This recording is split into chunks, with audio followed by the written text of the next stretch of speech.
minutes. I am great.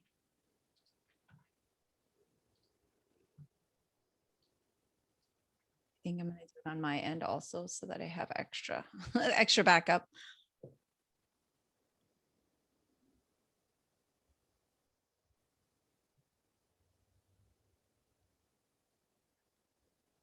Great.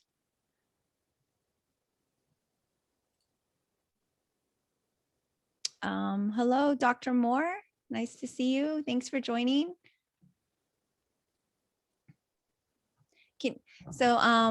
My educators and my parents, can you just unmute real quick, say hi so I can just hear that your mic works, and then you can mute back, and we're just checking in. Hi there. Oh, gotcha. Sandra, you're good. And Dr. Moore. Mimi, can you do me a favor and change my name out of Gregory Wang to Sandra Leone? Sure. Great, thank you. Actually, Adrian, can you do that? I'm trying to do a setting thing. Thank you. Nice to meet you all. Yes. You too. Thank you all for being here and for your patience to your 1 trillionth Zoom meeting of the last year and a half. Adrian, help edit my name too and put my pronouns there. Yeah, if anyone would like to update any of their profile, just go ahead and let me know. I feel like I've also enabled that for users, but sometimes, you know. Yeah, right now we can unmute, we can mute and unmute ourselves, but I don't know if okay, it doesn't have it. That's fine. Yeah, no worries. All good. That's what trustee Adrian is here for. Not really. She's like, that's not what I'm here for. But she's on it. I am here for all facets of this. Any technical things, I got it. I had to go through Zoom so much last year, so yeah. help. 100%. We're just waiting on everybody else to log in.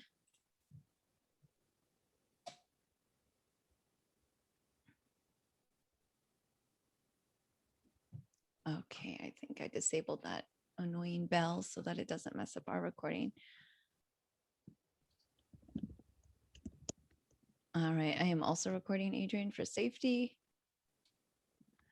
Yeah. Cool. Okay. Perfect. And Oscar's going to be monitoring the Facebook in case we have questions or messages, and then he will shoot them to me as they go. So hopefully we'll have that in track.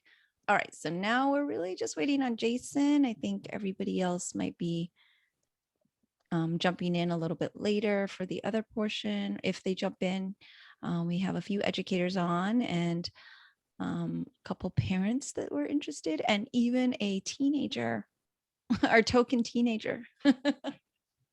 Which is always nice. Yes. And future panels, the goal will be to have more from the youth as well as parents and educators. So this one is really just an introduction so people know what's happening and what's going on and what this is and what the initiative in the bill is going to do. And so it's a very big, more of like an informational welcome and hey, everybody, get on board. And then, of course, as we move into it, we did want to hear a little bit from the community today with if we have the time. So we're trying to like hit a little bit of everything, but mainly it's just like Representative Eskamani kind of like us sharing like where we started with this, why we're doing it, and how we are proceeding forward so that we can get more people on board.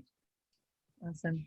Yeah. And just to update you, Representative, that in the last like 2 weeks, we've really hit the ground running.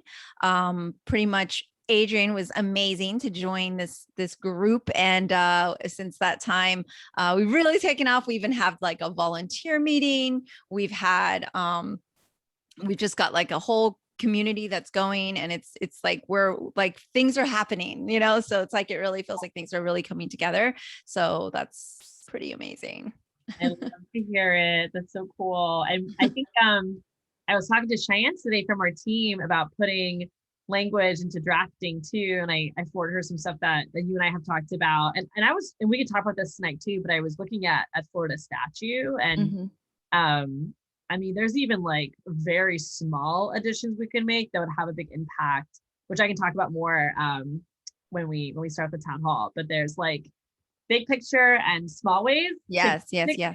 So 100%. I to talk about that more. Awesome. Okay.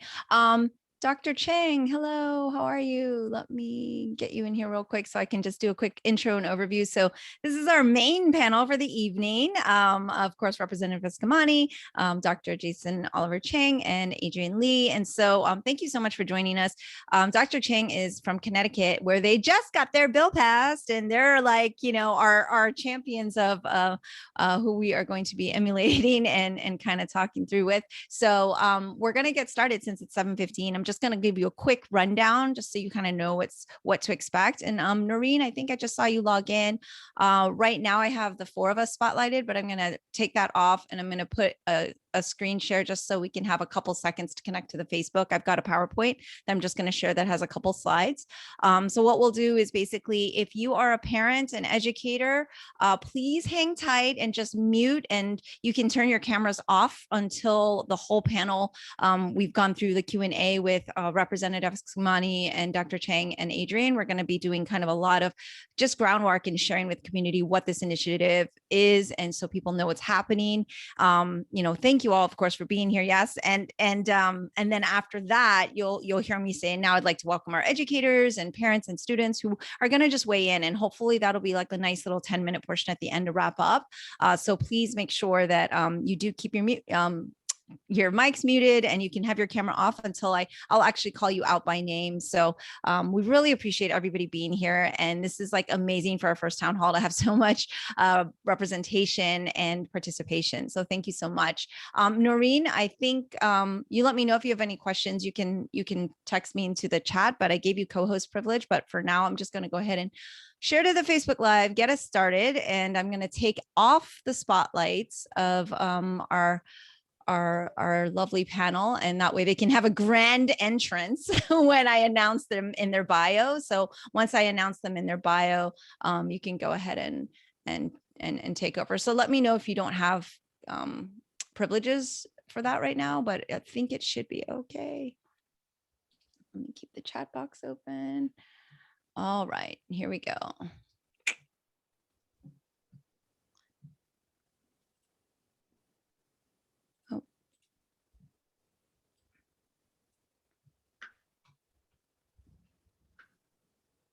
Do a screen share.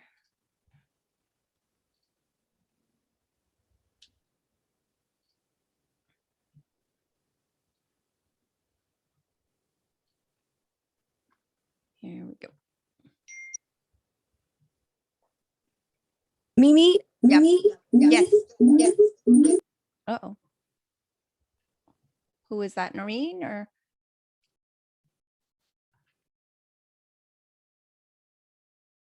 Hello? Could you kindly, sorry about that. Could you kindly provide me the co-host privilege again? Sorry about that. Oh, no problem. No problem. Oh, hold on.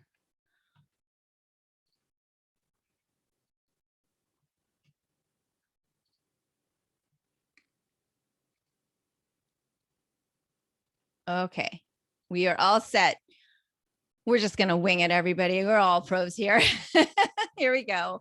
I'm going to push the go live button, and then I will start the PowerPoint.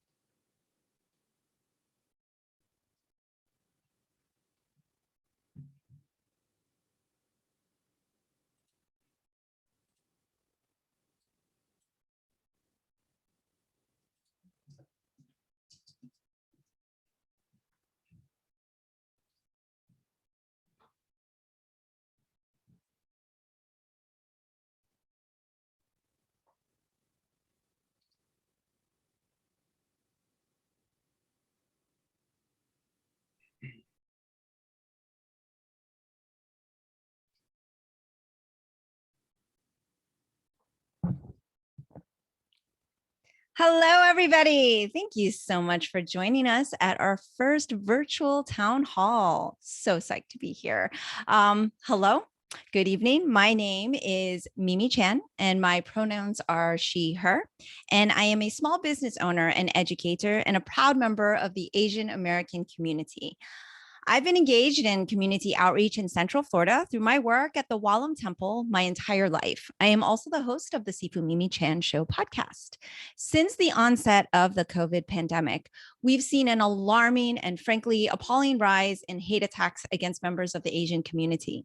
This is an issue that impacts every Asian American, from our senior citizens all the way to our children. Hate is not a default setting for humanity. It's a symptom. Ignorance breeds hate, and hate is a virus. We come to fear and despise what we don't understand, and it has become increasingly clear over the course of this crisis that there is a severe lack of understanding surrounding the plight and the journey of Asian Americans. The best way to fight back against ignorance is with knowledge. That is why we at Make Us Visible Florida have partnered with Representative Anna Eskamani to draft a bill that would include Asian American studies in the Florida public school curriculum. We deeply believe that by educating our youth in the history of Asian Americans, we can create a more inclusive Florida where our differences are celebrated instead of feared, and where young Asian Americans can take pride in their history, and all children can learn from the triumphs and mistakes of the past. Tonight, you're going to hear from a number of concerned members of our society and people who believe strongly in this dream and have dedicated hours of their lives already to see this happen. We hope you will listen with an open heart and mind and consider supporting us as we work together for the betterment of all Floridians. We are excited to join forces with the Make Us Visible campaigns in both Connecticut and New Jersey. And if you are passionate about education and want to volunteer with us, we would be really grateful. So please do follow us on our Facebook for updates. We'll cover this a little bit more later. We are also, of course, streaming live on Facebook. So if you are watching and you have questions for our panel, please type them in the comments. We will also be hosting future town halls where we will do a full Q&A session, as well as open commentary to the entire community. So if you're interested in speaking or sharing in the future, please reach out. Now, I would like to introduce our esteemed panel. First, we have Representative Anna Eskamani. Yay! Anna. Thanks for having me. Yes. Oh my goodness. Anna was born and raised in Orlando, and she is, of course, the daughter of working class immigrants elected to serve District 47 in the Florida House. Authentic, vocal, and effective, she is a champion for LGBTQ equality, the environment, affordable housing, increased access to healthcare, and public education. And she is amazing, and I adore her. So thank you so much, Representative Eskamani, for being here. Thank you. Our next panelist is Dr. Jason Oliver Chang. Dr. Chang is a researcher, educator, and activist. He is a parent of 3 children and holds advanced degrees in public policy and administration, as well as comparative ethnic studies. He is an internationally recognized scholar in the field of Asian American history, a nationally recognized leader in anti-racist public school education, and appointed by the governor to serve on the state's Hate Crimes Advisory Council in Connecticut. In addition, he sits on the West Hartford Public Schools Board of Education. He's a tenured professor at the University of Connecticut, where he serves as the director of the Asian and Asian American Studies Institute. Welcome, Dr. Chang. Oh, it's such a pleasure to be here. So looking forward to the conversation. Thanks. Thank you. And last but certainly not least, we have our own Orlando, Florida, Adrian Lee. Adrian is a rising senior studying political science at the University of Central Florida, go Knights, and uses she, her pronouns. Adrian also shares a passion for Asian American history alongside fellow activists in the Orlando region. She has also been a valuable member of the Make Us Visible Florida campaign, and I am super grateful for her dedication to the initiative. Thank you, Adrian. Thank you so much. I'm so excited to be at this panel today. I'm sure everyone else is as well. Excellent. I'm honored to have all of you join us tonight. And for those of you on Facebook, get ready. This is going to be an amazing panel on education. Representative Eskamani, I have to, of course, start my first question with you. Obviously, you and I have this amazing friendship where I have gotten to interview on several occasions. You are always out supporting the community in I don't even know how you can do it. I told you, I thought you had clones and that you were at all, like sometimes you're at 2 events at once, but it's just amazing. And when I reached out to you regarding this bill and education, you were like, just go for it. Put the petition up. And then like a week later, you're like, hey, we're going to do this. So what prompted you to support this bill and also encourage me? So thank you for that. What kind of prompted you to really feel this was something you needed to do now? Well, first of all, thank you again for having us. And I'm super grateful just to be invited into the space as an ally. And so thank you so much for trusting me to be here. Folks know a little bit of my personal background, but I am the daughter of immigrants. My parents came from different parts of Iran, but met in Orlando. And I'm very blessed to have grown up in incredibly diverse communities. We both went to University High School, and we know that UHS is a very diverse school. And so I always kind of grew up with definitely being different because there's not that many Iranians around me, but never really feeling alone because I connected with my friends that identify with every spectrum and every color and every cultural background. And so I always grew up with this sense of value for folks of their unique experiences and really have wanted to honor that through any way that I can as an individual and of course now as an elected official. And so I've always felt that in particular, the Asian American and Pacific Islander community is often ignored, whether it's in the shape of political power, whether it's the shape of personal history. It's also a community that faces a great deal of racism, and sometimes it's more subtle. We talk about the model minority, and sometimes I feel like Iranian Americans can experience that too at times because Iranian Americans are some of the most successful immigrants in this country. But despite some of the economic success that different parts of our community have, there is still the experience of racism. There's also the economic disparities. Like, for example, my family was not rich, but my family was almost embarrassed to be seen with other Iranian Americans because we didn't have the same wealth that others had. And so there was a sense of shame and embarrassment there, right? So those nuances exist in every community. And with the recent increases in hate crimes faced by the Asian American and Pacific Islander community, I just felt like as elected official in Florida and someone who also represents a very important Asian American community, in particular, my district is home to what is often referred to as Little Saigon in Orlando. And it's just such an important part of our fabric in Orlando that cannot be ignored. So those elements alongside your leadership and the leadership of others in the Asian American and Pacific Islander community is really what pushed me to say, you know what,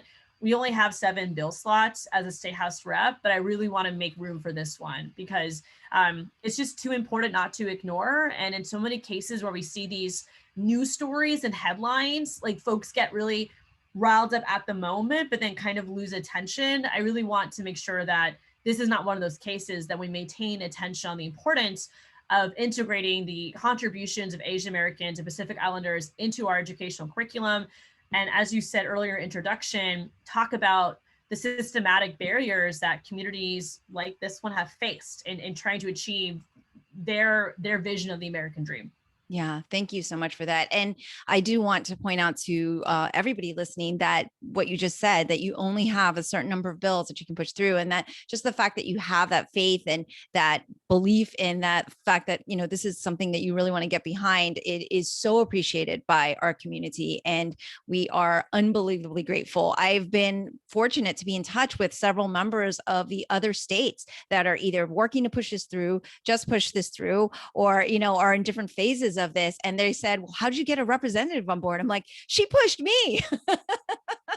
So I think it's, it's just such a blessing to have you in our community and working so hard all the time. I mean, anybody that knows you and has seen you even for a second on social knows that I don't know if you sleep. So I'm a little worried for that, but it's absolutely phenomenal. So I want to get into in a little bit more about like kind of the nuances of the bill and on things that we talked about even off air, but Dr. Chang, I would love for you to now kind of weigh in, since, we're following your good example of, of getting this done. But as a professor, of course, everyone heard your very esteemed bio of Asian American studies. What are some key points that you feel children should be learning about throughout their educational career? Because of course, we're saying, yes, we want AAPI history, but, what are some key things other than like the Exclusion Act, right? Because I think that's the one thing we all get to hear about. But I would love your take on a little bit about that, the actual history. And I know you can speak to the curriculum as well. Wow, thank you. Yeah, I mean, having local champions in the House and in our elected positions is just such a treasure. So, Representative Eskamani, thank you so much. We're cheering from Connecticut. Yeah, so one of the things that we wanted to start our campaign with was the idea that if it's about us without us, then it's not for us. And so representation was really important for us, and in particular about paying attention to the ethnic diversity of Asian Americans. With so this is a racial group, but it's also a pan-ethnicity. And in order for Asian Americans to say that we stand for something, we have to know about each other first before we can claim a we, because Asian Americans don't often get to know each other's stories because they're so erased, right? So part of our foundation was a lot of outreach to figure out where different communities are in the ethnic composition of different districts, right? And that we didn't want to have a kind of template notion of like what Asian American studies has to look like. But what's important is having that conversation with communities, inviting them in to tell their stories, to ask them, how do we get it right for you here? And that requires a different kind of attention to both the schools, the curriculum, and community engagement, right? So for us, it's been a process of kind of building the plane as we go. But what has been resounding is the kind of personal investment that people put into this when you tell them that their stories are important, right? There's the feeling of being seen is can't be replicated, and people know when they're being when they're getting lip service, right? And so this is something that for me has really come out of the last 2 years from the pandemic, where I would, at the rise of anti-Asian violence with the pandemic, I started getting calls from journalists asking me the same question over and over again. Why is this happening? Is there historical precedence for this? And these are basic Asian American history 101 questions. And it just had not saturated the public sphere. And so that was when I realized, the work that I do as a scholar, as a professor at a public university, is I have to pivot. I have to do things that have greater impact on communities, and that publishing articles or books is great, and that's essential for developing rigorously informed knowledge and scholarship. But at the same time, we want impact in our communities, because Asian Americans have always had to fight to be included in conversations of racial justice.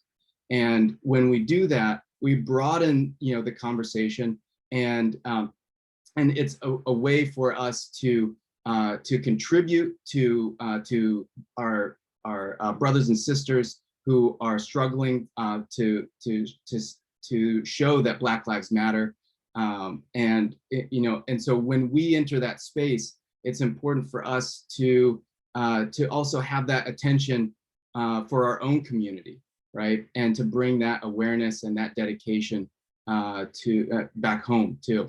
Mm-hmm. Yeah, thank you so much for that.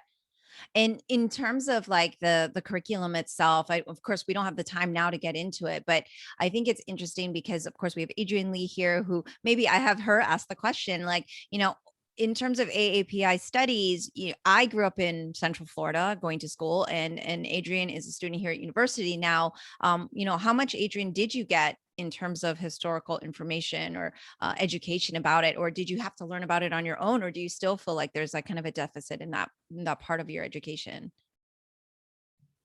Well, I really appreciate that question, simply because like even growing up in California, which was an extremely diverse population in which like people from my background, a lot of Korean Americans also went to school with me, and it was just like such a diverse area. We also didn't really get to learn much about Asian American history really until like you got to university. So at UCF, we don't currently have a program for Asian American studies, whether it is a certificate, a minor, or anything of the sort. So a lot of the things that I had to learn was actually through my work in student organizations. So I was involved in the Asian Pacific American Coalition. It's one of the umbrella organizations at UCF, which strives to empower our community through leadership opportunities, but also through meaningful education. And so one of the most important things that I learned, I think, because of my passion for also being able to share these stories was about the Third World Liberation Front. And so if you go to anyone and ask, what is the Third World Liberation Front? Not a lot of people would be able to tell you. If you had asked me about a year ago, I wouldn't have also been able to tell you either. But that was one of the largest student protests actually in Berkeley, in which Asian American students, in which Hispanic students, in which Black students, in which Indigenous students, and so many people came together in coalition to fight for the creation of ethnic studies at their university, for more diverse hiring of staff, and for specific administrative positions to protect these studies as well and to protect these communities. And so I think in the larger scope of what we're talking about as Asian American history, is not just because Asian Americans don't learn their own history, it's because we don't learn about our history alongside other communities. So I think Professor Chang brought this up so beautifully in the fact that we are not only doing this for ourselves, but we're doing this so that we can have more people who are comfortable to say Black Lives Matter, because that's a fight that Asian Americans have been like doing since the very beginning, since the foundation. We just don't learn about it. And you really have to also vet the resources that you find, like, is this a good resource? Is it a good enough academic journal? Or sometimes you don't even have access to that sort of information as well. So making it mandatory, or at least making it an aspect of K-12 curriculum, helps to get rid of so many like accessibility barriers that you will often find when you're trying to find like firsthand accounts or trying to find like resources that are available online, unless that you work through university. So yeah, I did not get to learn about it. I had to do the research myself, but I'm so thankful for everyone here today. Like, even if you're just listening in today, because you have the interest, and where there's interest, there is like a moment, and where there's a moment, it becomes a movement. And that's really how I view this entire coalition. Yeah, thank you so much for that, Adrienne. And just jumping off of what she mentioned in terms of the education portion, Dr. Chang, she's educating me right now, so this is great. Is there anything else that kind of stands out in terms, and like I said, we can't really get into the full history of it, but is there anything that stands out that is really like poignant into maybe had we learned this or these things, some of these things in history, we maybe would have less of the anti-Asian hate crimes that we're seeing today. This like we see this as a public health issue, right? This isn't just education. It's a public health issue where we don't understand enough about our fellow society, right? We don't understand enough about not just AAPI, but of course all the community. But I feel like this is a great stepping stone and a great groundwork to build off of, so that other ethnic studies can also be included as well. But is there something that you can maybe share and kind of shed some light on that maybe would have helped kind of in the way that World War II, like we all learned about that, and that kind of helps us shape where, okay, these are the repercussions and the consequences of this type of leadership. Is there something like maybe even in the AAPI history that you could think of that might have been something that I certainly haven't researched enough, unfortunately, yet? Yeah, no, I often point to a couple, I can name two reoccurring patterns that are super important to the racialization of Asian Americans. One is that, for a lot of the labor migrations that informed the formation of these communities, in the United States, they were, essentially, organized around this kind of paradox of being desired for their labor, but then also thought of as disposable, right? That they weren't going to be included, and that they were expendable resources. They were instruments of industry, and not thought of as contributing to the political culture, or the national identity. Right. Another important dimension of Asian American racialization is the connection between war and migration. So many of the migrations that spurred these labor migrations were also in response to foreign intervention, imperial wars, and colonialism. For instance, the clearest example is, of course, the Philippines. Right. So the U.S. embarked on the Spanish-American War near the end of the 20th century, and made the Philippines a U.S. colony. And it was from that act of occupation and war of anti-insurgency that that we have Filipinos in the United States now, and as representing some of the largest immigrant groups from Asia. And also represented as very important frontline workers in the pandemic. Many Filipinos are nurses, and that is specifically because of U.S. training and the construction of nursing schools in the Philippines. So when we look at our population here in the United States, we see the legacies of both the impact of the expendability or the treatment of Asian Americans as disposable, right? That's why we have segregated Chinatowns. And then we also see the legacies of war with refugee communities and others in the United States. So, those are two axioms that I find as reoccurring patterns that continually shape, how Asian Americans relate to being American, but then also the things that often get erased when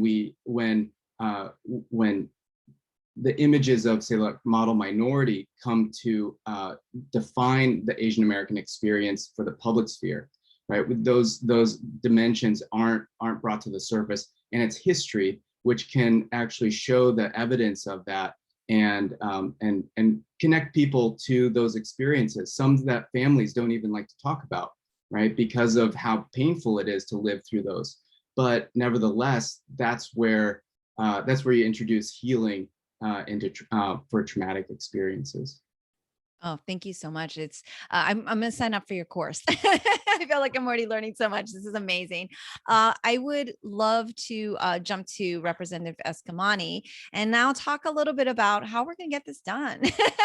But I fully admit, because everybody's been asking me, hey, how did you get involved in this? And have you written a bill before? And I said, I have no idea what I'm doing. And I am grateful for the leadership of Representative Eskamani, as well as our friends and, very heavily leaning on support, our Make Us Visible Connecticut. They've been so invaluable to, it's just been amazing how much support they've given. But of course, Florida is a different state. And so I am curious as to what we feel, how difficult is this battle going to be, and maybe encouraging what people can do to help. But also, we've talked in our meetings about, other legislation that's passed that kind of gives us a shimmer of hope. So give me some hope, but give us the reality. I love it. Well, first of all, you are so humble, Mimi. I just want to be clear that you are a rock star and your leadership is invaluable. You're doing so much incredible work. So I mean, let's put that on the record, right? Thank you. We're just here as facilitators, right? But let's get into the nitty gritty, right, of the legislative process. So a lot of folks might think politics and think Congress, right? But we're talking about your state legislature. And so Dr. Chang spoke about the work in Connecticut. Florida's state capital is in Tallahassee. So everyone who's watching that lives in Florida, each one of you have a state house representative and a state senator that are your voice in the state legislature. Now we have a part-time legislature in Florida, which means we're only in Tallahassee for about 3 to 4 months of the year. And the next legislative session begins in January and goes till March. It's 60 days long. Before that, we have committee meetings, which are basically it's like the pregame before session starts. And actually, we can start drafting bills right now to file them before January reaches us. And so the timeliness of this conversation is very important because you want to build that early support before session begins as much as possible. And it's funny when, you know, when folks say like, I don't know how to write a bill. Really, the process when you build a relationship with a lawmaker, it's actually can be easier than most folks fear, because we do have the support of drafters, of staff who work in the legislature, and they're overworked, and so much love and solidarity to staff out there, but they do assist us in crafting that language to get it to a point where it's going to fit into statute while still accomplishing the goal that we have in mind. Now, there are a few directions that we can take bill language. And actually, I'm going to drop in the chat, just for context sake, Florida statute chapter 1003, because this is the chapter that really focuses on educational curriculum. And I think it's a great reference for this conversation, because as you mentioned, Mimi, there is already some required education in Florida law for K through 12 curriculum. I do want to highlight that Florida is one of the states where the governor has recently put into place restrictions on critical race theory, which, to be honest, was not being taught in our schools, but it is this intentional effort to try to push back against inclusion and diversity within our educational curriculum. So unfortunately, the culture towards these topics seems to be moving by the leadership in legislature in the opposite direction. But again, that should give us more motivation to push for it, because we're not talking about demonizing groups of people. We're talking about amplifying groups of people and ensuring that the experiences and struggles of folks who make up this country are not ignored or erased. And so I think that it should give us more inspiration to be even more direct in what our asks are. And to that point, when you look at this statute, you'll see that there is an emphasis on a few key parts of American history and world history. In particular, we do have a requirement that the Holocaust is taught. So the history of the Holocaust is one of the required curriculum in Florida law. Also, the history of slavery. And an emphasis on African-American history. And one of the most recent additions to that is teaching the Ocoee Massacre, which is a massacre that took place in Central Florida, attacking the right to vote for African-Americans. And so that was a recent addition into Florida law. But then I also want to direct our attention to a little bit further down in statute, if we go to points O, P, and Q, where we also see the addition of the study of Hispanic contributions to the United States and the study of women's contributions to the United States, which I do think it would be a very easy addition to add there, the contributions of Asian Americans in the United States. But of course, depending on what advocates wish to do, you could just add that smaller line to start the process. And what would basically happen is whatever statute language changes, the next chapter in this work, candidly, is the State Board of Education, because the State Board of Education is really the body that gets specific in crafting legislation. In most cases, a task force is created to then craft that actual curriculum, which can evolve with time, would be revisited over time. But getting that requirement into statute is key. But you'll notice that in this part of Florida law, you can also get more specific. You know, if you read the section about history of the Holocaust or even African-American issues, it's more specific on what should be included in that curriculum compared to that one line about Hispanic contributions and the one line on women's contribution. So again, it very much is dependent on what direction advocates want to take the language. I will say though, to your point about challenges, you know, a lot of this is about negotiations, right? And trying to craft language that is going to pass the legislature and build a bipartisan support. Florida is a state that is majority Republican. And so we want to build that support among a bipartisan lens, which, it can take shape in making a big ask, right? And then if we have to make any types of cuts to language based on what is financially feasible or feasible under leadership, then we have those tough conversations to see what edits we're willing to make. But I think it's so important for advocates to come to this space like with their request, right? And lead with that. While also making sure that we identify a Senate sponsor, because another part of this process is that we want to have a House sponsor and we want to build support around that bill. And then the same thing has to happen on the Senate side.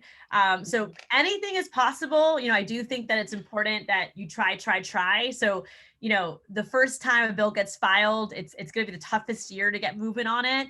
And we also have to be ready for, any type of naysayers, which I do think a lot of it has to do with finances, which is a very real point. I mean, teachers are definitely overworked, underpaid. And so we want to be thoughtful to getting the support of educators, but I know we have educators here, which is even better. Because we also want to be thoughtful to like putting more weight on, on a teacher's plate, right? But at the end of the day, it is so freaking important based on the reasons we already outlined that we do pursue this. And I think there will be great support from educators and teachers unions and other associations to support such legislation, especially if they're involved in the crafting process. Get that buy-in early will make the process even more smooth.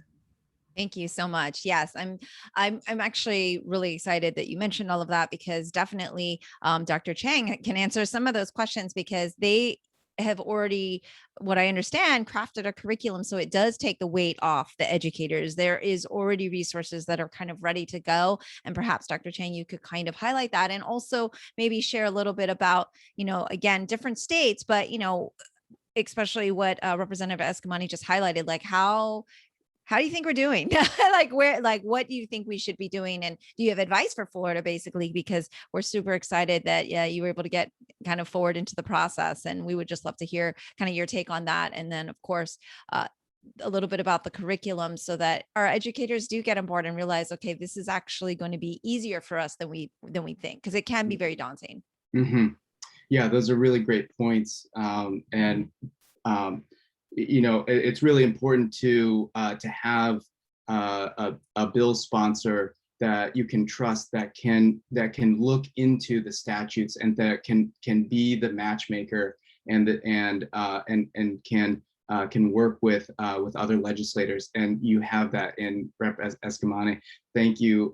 It's fantastic to hear this perspective, because what we've seen is that because of the structure of public education in each state is different. There are different approaches that other states have taken. Like in Boston, the approach was led by the teachers union.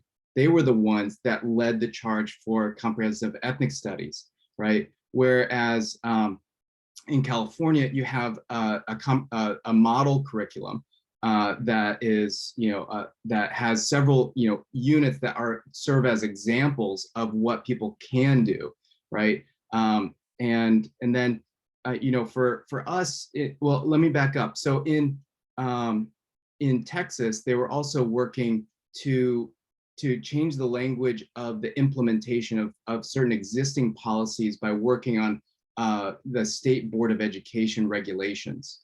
Right, so there was even another route, the non-legislative route that you can do to articulate those things. So what happened in Connecticut is we originally wanted to mimic the path that we had African American and Latinx studies as a required high school course, and we thought, since that was passed already, this is something that people are familiar with, and we should try that as our first step. And all of the points that you just made, Rep. Eskamani, about the burden on teachers and the fiscal burden that puts, it can have negative pressure on getting the language in the bill. And so actually we found other folks that wanted to join in and include Native American studies, LGBTQ studies, even financial literacy, climate change. Right, there were a number of other curriculum change, reforms that people wanted, and they were grouped together and shifted from the high schools to the K-8. Right, and I thought that was just a genius move by our bill sponsors, because it really made it harder to say no to the whole package.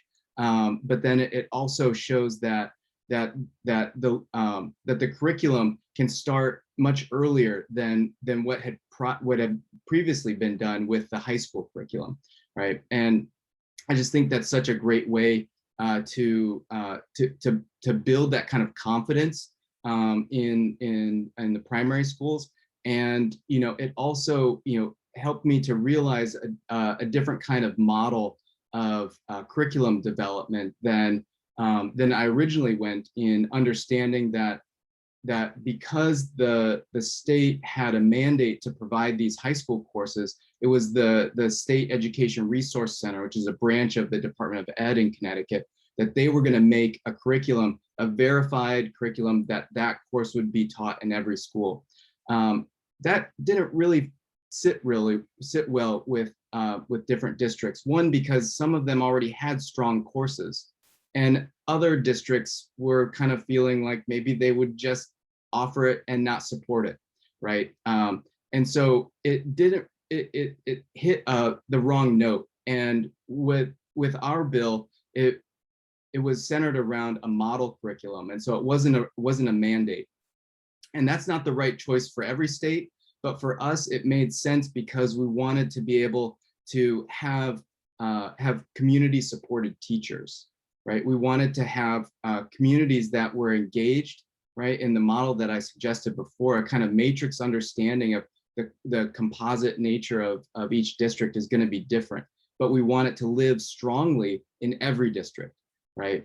And so, that means we have to build capacity for communities, build capacity within schools, right? So it's not just the professional development for an individual teacher, right? But we want to create teams of teachers in schools, right? So they can work together, and then also have that course progression where they have the support of the Institute and Make Us Visible CT and other public partners, right? So that when they choose to introduce this in the curriculum, it's not only encouraged and participated by the community and by parents and families, right? But it has it's tailored to their district, right? And I think that's even that has another kind of benefit, that it shows the way that the districts can work for those communities. And I think one thing I learned from this too is that it was really important to think through the structure of the education system in Connecticut. Like, I sit on a board of education in a district, and it really helped to see how the conversations around curriculum development, curriculum changes, how sort of progress is evaluated in grades 5, 8, and 12, right? These are benchmark grades in which we're gauging success, both of teaching, also mental health, right? So there were a lot of different elements of the picture that through the last year of working in the school system, it gave me the texture to understand, how a policy at the state level would hit districts in different ways, how they would, what's the best way to bring them on board and to show them that they have not only the state's support with the legislation, but they have community support, and scholars and universities are ready to jump in. Thank you so much for that.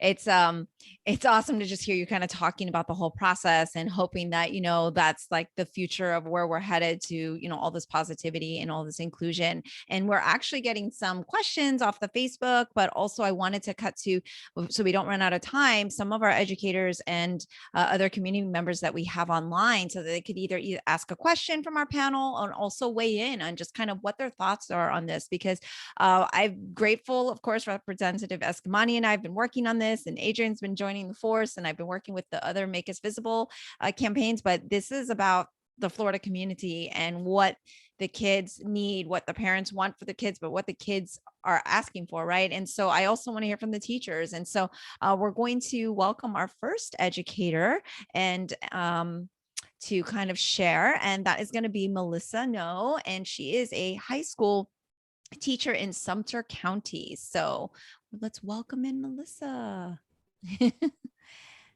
Hi. Hi, thanks so much. Yes, for I'm joining us. You can turn on your video. There you go. Hi. Yep. Okay. Sorry, I'm rural. I'm on a hotspot. I might be a little slow. Happy to have you here. This is what we want. We want representation. I'm happy to be here. From all members of our community. So it's awesome. Thanks for representing. Absolutely. I'm really happy to be here. Part of the reason that I kind of wanted to be here is that I actually teach at the high school that I graduated from. And it's a really small area. We're really not very diverse. There's definitely more ethnicities that are moving in, and we're seeing a little bit of change. But as far as at least more Eastern Asian, not really common. I don't think I had it. We had a foreign exchange student my junior year, I think, and that was it. My whole time going to school. That was my exposure. And so a lot of my kids do not get exposure to a lot of other ethnicities and other cultures and different things like that. And I think it's so important. I have, my husband is Vietnamese. And so I see that from my kids and, what their experience is gonna be like. And so far, we've had positive experiences and everything has been good. And I have so many kids that are amazing and are very open-minded and wonderful kids. And, not to say that there aren't some really awesome kids that exist there, but we also have some that have less exposure, to the point of having discussions of nationality versus ethnicity and, them not understanding, when asking where my husband's from. And I'm like, he's from America, and so them asking again and asking again. And so we finally had to have a discussion about difference versus ethnicity versus nationality and having that discussion. And I think that the lack of having those conversations and having that in history class or other classes for them to understand that is really important. Even something, and this is kind of silly, but I had 2 teenage boys use an Asian racial slur to the other one, and they're both white. And I'm like, what do you, and not even understanding that it was an Asian racial slur.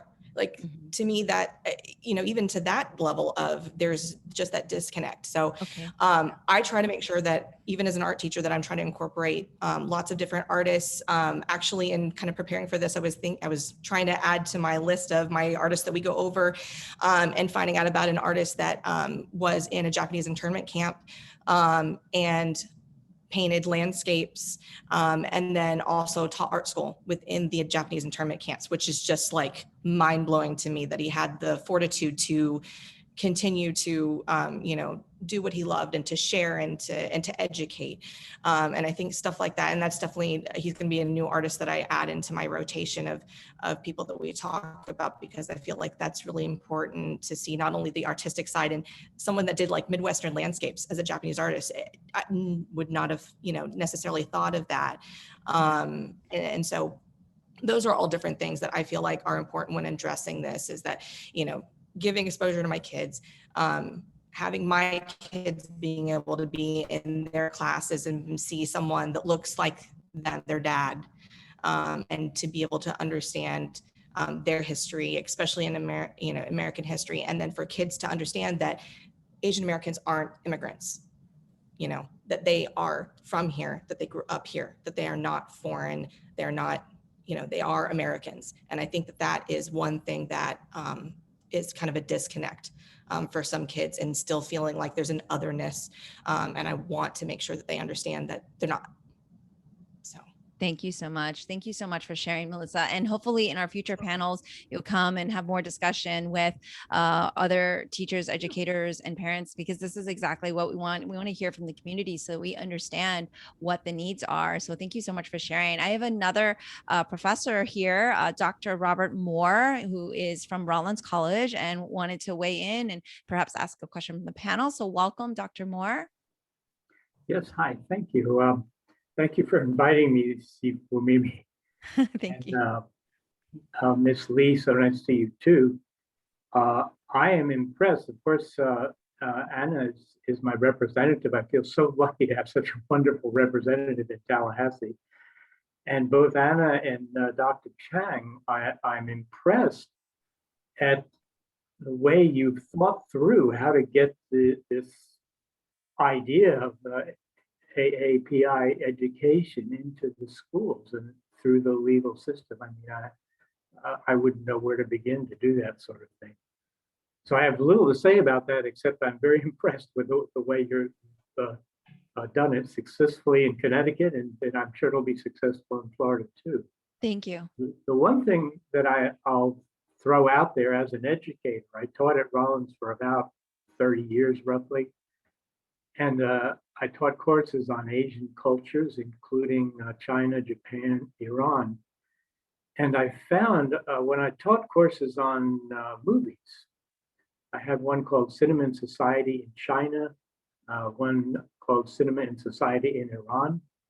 And the idea of the course was to introduce students to China, Iran, another one I had on Japan, by letting them see an interesting and well-made film. Just one example I'll mention is a film called Offside. I don't know if you happen to have seen it, Anna, by Jafar Panahi, and great Iranian director. So good that he's been thrown in jail by the Iranian government a couple of times, but that's another story. But Offside is it's a wonderful movie. It's about these women, Iranian women who love soccer and want to go to a soccer game, an international game, Iran against Bahrain, I think it was. And women were not allowed at the time. I don't know if that's still the case. So they all disguised themselves as men. And they sneak into the stadium separately. They're not a group, but each one sneaks into the stadium and they get caught. And then they get detained in this little kind of makeshift enclosure where the police officers are having to watch it. And the women are very sharp and clever. And the police officers are good-hearted men, but they're from the countryside and they hardly know what's, what in the urban world. And it just turns into this hilarious comedy about women's rights and Iranian society.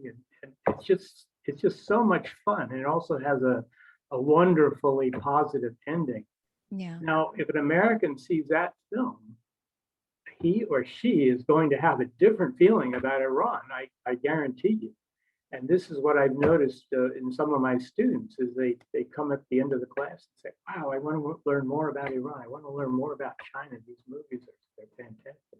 So I'm just offering that as sort of one way. I don't know if they can do this in the high schools or what. One way to introduce people to say Iranian American or Chinese American or Korean American culture is by introducing them to these homemade films that show something about the societies of those nations. And yes, what I know about, so I guess I'll end because I thank you.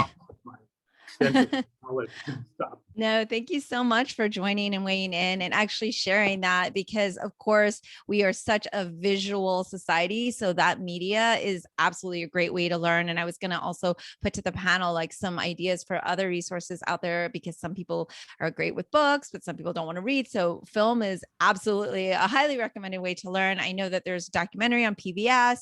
I think Adrian mentioned it's the pbs.org/Asian American. So please, the best way for all of us to continue is also to educate ourselves, because right now, of course, we're talking about this, we're not getting that full education. in our studies, right? And so next I'd like to welcome another educator. Please welcome Julie. Apologize if I don't have the name right, Montione, and she teaches humanities and world religion. Julie, thank you so much for joining us, and please, feel free to ask a question or let us know your thoughts.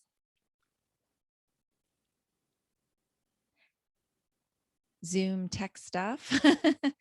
While we wait for Julie to weigh in, I would actually ask if Dr. Chang perhaps, or even Anna, one of our Facebook questions was, how do we combat the anti-critical race theory rhetoric that pushes against teaching our history? And so obviously in Florida, this is a huge subject that's come up because of course that bill recently got passed. And then maybe Dr. Chang, like maybe this is for Representative Eskamani, and then maybe Dr. Chang, you can kind of dissect the difference between critical race theory and what that is. And we only have a few more minutes and we have a couple more speakers, but I did want to address the Facebook question. So yeah, I'll be super brief, though we need more time to unpack this. But yes, first to remember that what the governor did on the issue of critical race theory was not a bill. The legislature never passed a bill on critical race theory. We passed a lot of other bad bills, to be clear, but that was not one of them. What the governor did under the Department of Education was a new rule. So to remember that based on the issue at hand, sometimes it is a policy bill that has to go through this process we described earlier, but sometimes it's a rulemaking process which takes place within a governing body under the executive branch. In this case, it's the State Board of Education by the governor and the commissioner of education setting the agenda for them to move forward with this anti-critical race theory type of ban, which again, I'll stress this again, there is no education right now in Florida schools about critical race theory. What they are trying to do is just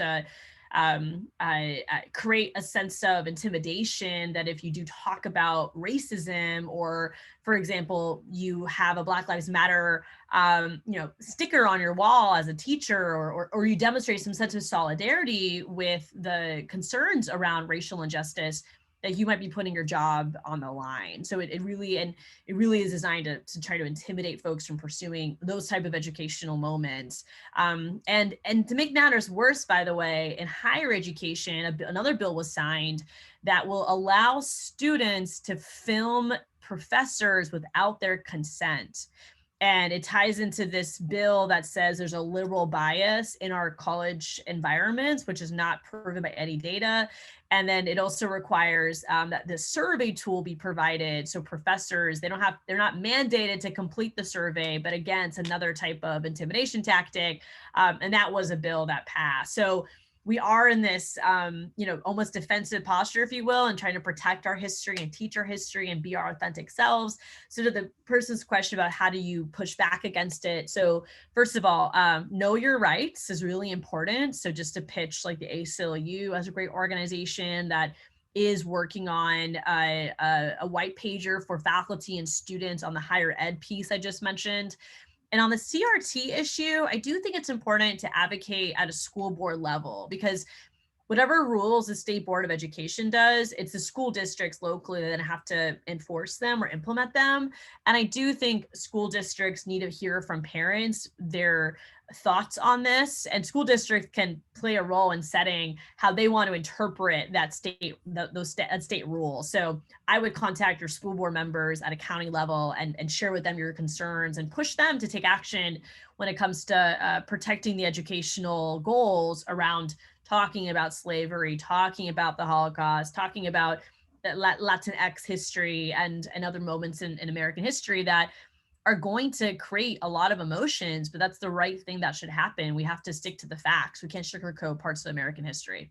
Yeah, thank you so much for that. And I think maybe we have to have a separate panel on what all of that means and really unpack that, because this is quite a rabbit hole. I want to get to one of our parents who's been graciously hanging in there and listening to the panel. Sandra Leong, I would love for you to kind of share, because she's super passionate. I was fortunate to be on a AAPI panel with her with Charlie Crist. And so really excited that I got to meet her there. And she's going to be sharing a little bit with us as a parent, and also, of course, as a community member. So Sandra, welcome.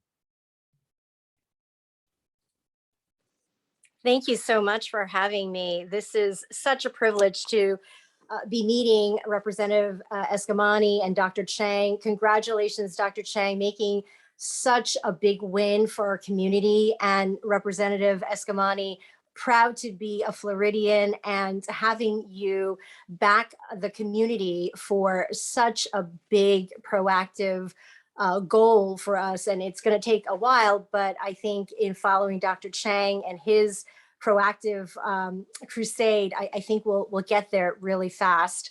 I want to say at first, it's 2021. And you would think that this would be a woven curriculum part of our culture. 75 years ago, my father-in-law could not rent an apartment in Pittsburgh because no one recognized that he was different, but he was still an American. And you would think in 2021 that that's a little bit different, but I don't see that we've made those decisive and fluid strides. As a homeschool educator, I've homeschooled all three of my kids from beginning of time all the way to 2 years ago, where my two sons are now at the George Washington University Online High School.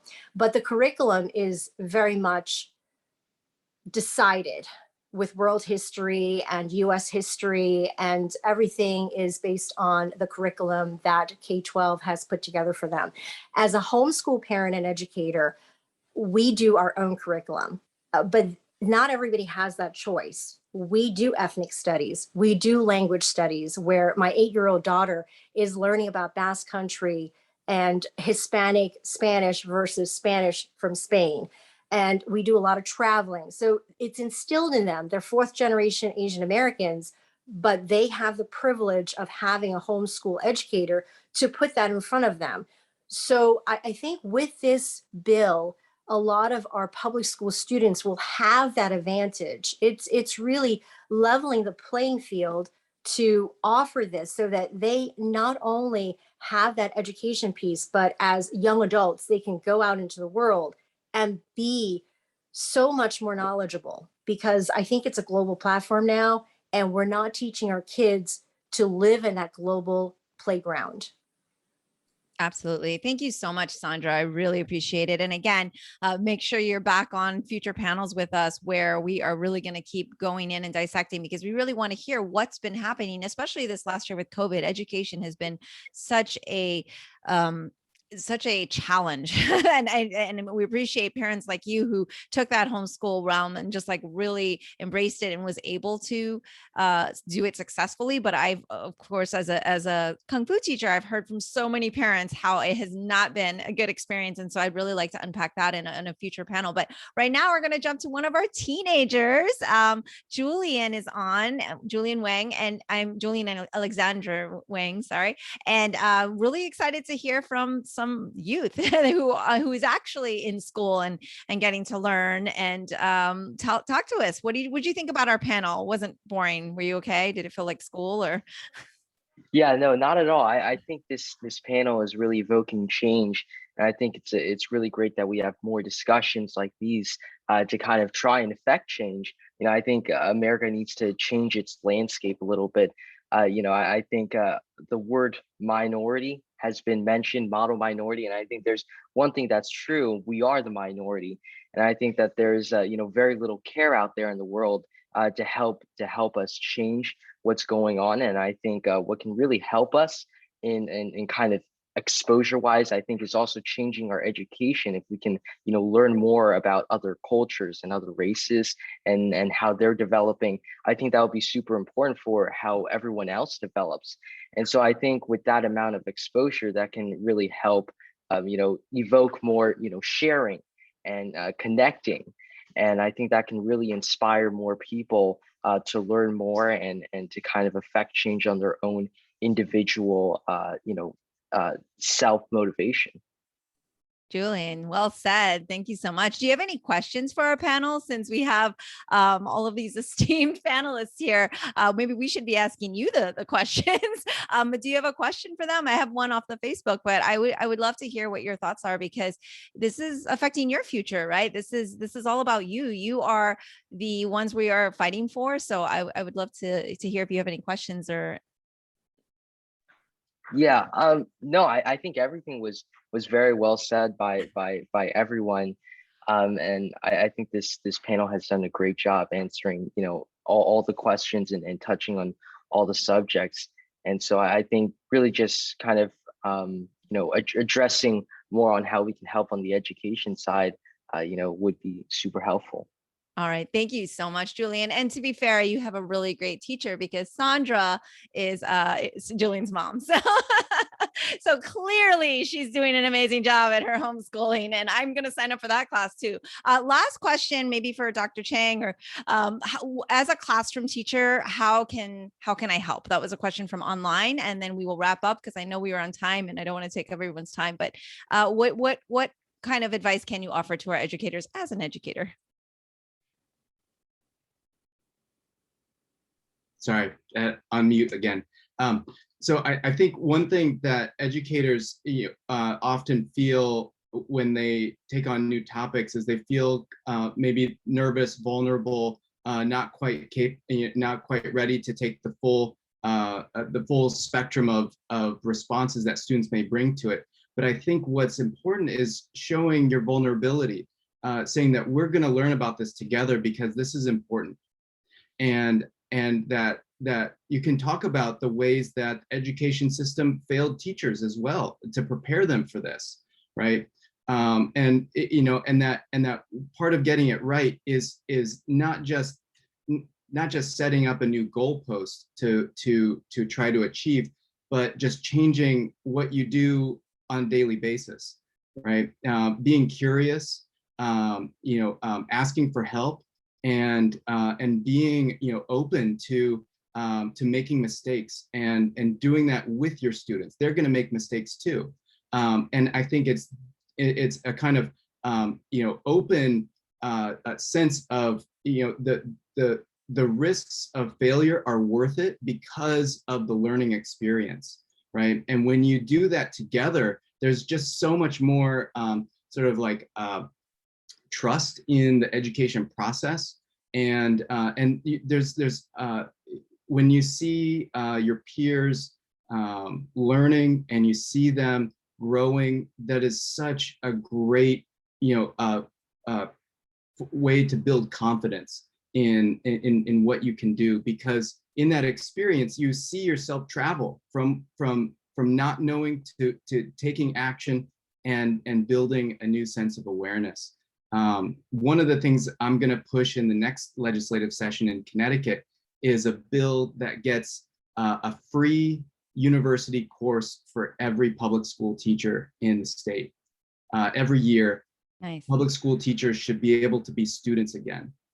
They should be able to take whatever course they want, and that they should be able to continue their education in ways that are going to support their students, support their schools and their districts. And that's something that I think can really generate those kinds of curiosity and interest, and tailored specifically to those kinds of needs in different districts.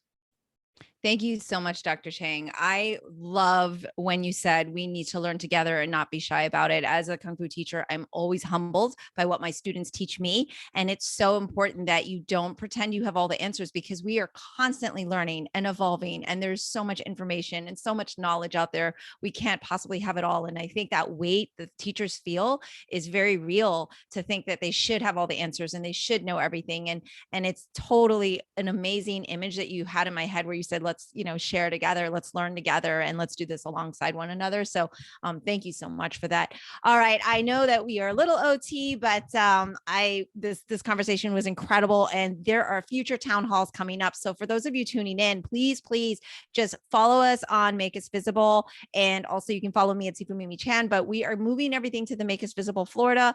Thank you to Adrian Lee for setting all of that up, and I will link everything here for you to do that.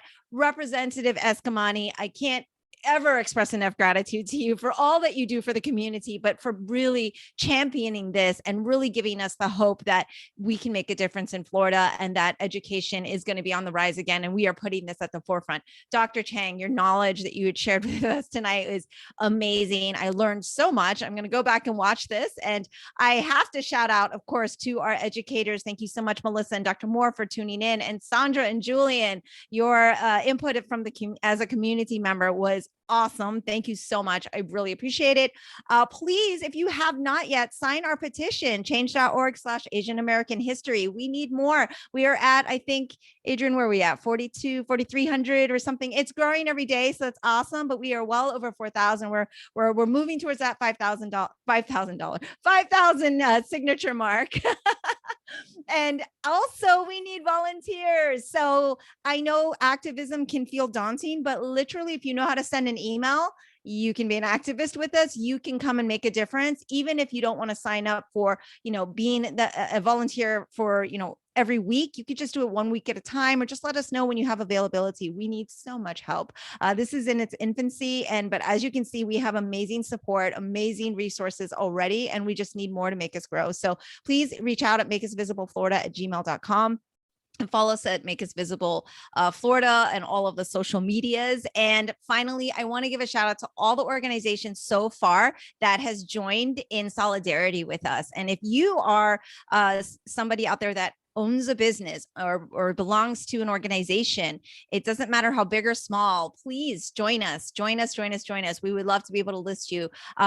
No particular order: Greater Orlando Asian American Bar Association, Asia Trend, Reach High School Group, AAPI Youth Rising, Orlando Queer and Trans Asian Association, NAAAP, National Association of Asian Americans in Orlando and Tampa, Young Democrats of Orange County, Pi Delta Pi Fraternity at UCF, Florida Asian American Student Union, Florida Policy Institute, Filipino Student Association at FSU, and Multicultural Dimensions.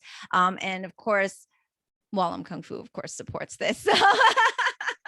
Thank you all so much. I hope I haven't forgotten. Oh, shout out to Noreen, who is masterfully doing the Zoom for me in the background. I cannot do it without the tech help. And again, educators, parents, community, and my panelists, eternal gratitude to you. This is the first of many amazing town halls. Thank you all. Have a wonderful evening, and let's get this done. So support us, sign up, and keep following us. Thank you, everybody. Have a great evening. Take care. Bye-bye.